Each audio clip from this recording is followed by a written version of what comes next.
الحمد للہ وحدہ لا شریک لہ والصلاة والسلام علی من لا نبی بعدہ وعلی آلہ واصحابہ الذین اوفوا عہدہ اما بعد۔ دینی اعتبار سے ہمارا نام اہل سنت والجماعت احناف دیوبند ہے۔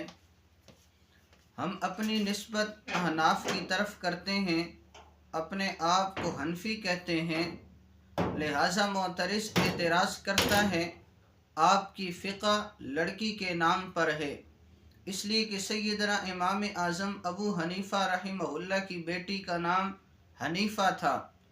اسی طرف نسبت کرتے ہوئے امام اعظم ابو حنیفہ رحمہ اللہ کی کنیت ابو حنیفہ پڑی ہے، اور تم نے اس لڑکی کے نام پر اپنی فقہ کا نام فقہ حنفی رکھا۔ میں نے کہا اس کا جواب سن لو، تمہیں نہ ہی تاریخ آتی ہے نہ ہی تمہیں لغت آتی ہے، اس لیے کہ اگر تمہیں تاریخ آتی ہوتی تمہیں پتہ چلتا امام اعظم ابو حنیفہ رحمہ اللہ کی کوئی بیٹی ہی نہیں بلکہ ایک بیٹا ہے جس کا نام حماد ہے۔ امام صاحب کی تو کوئی بیٹی نہیں، لہٰذا اگر تو تاریخ کو جانتا ہوتا یہ اعتراض نہ کرتا۔ اسی طرح میں نے کہا تو لغت سے بھی نا واقف ہے، اس لیے کہ اگر تو لغت کو جانتا ہوتا پھر بھی یہ اعتراض نہ کرتا، اس لیے کہ ابو یہ جو لفظ ہے اس کا ہر جگہ معنی باپ نہیں ہوتا بلکہ بعض اوقات اس کا معنی والا بھی ہوتا ہے۔ میں چند مثالیں دے کر بات کو سمجھانے لگا ہوں۔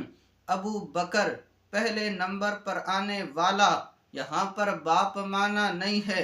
ابو تراب مٹی والا، یہاں پر باپ معنی نہیں ہے۔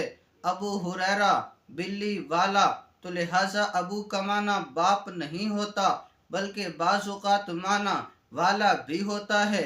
لہٰذا امام اعظم ابو حنیفہ رحمہ اللہ کی طرف ابو حنیفہ جو نسبت کی جاتی ہے اس کا معنی یہ نہیں کہ حنیفہ کا باپ، بلکہ معنی یہ ہے ملت حنفیہ کو لکھنے والا، دین کو لکھنے والا، دین شریعت کو لکھنے والا، قلم دوات والا، لہٰذا بعض اوقات معنی والا بھی کیا جاتا ہے۔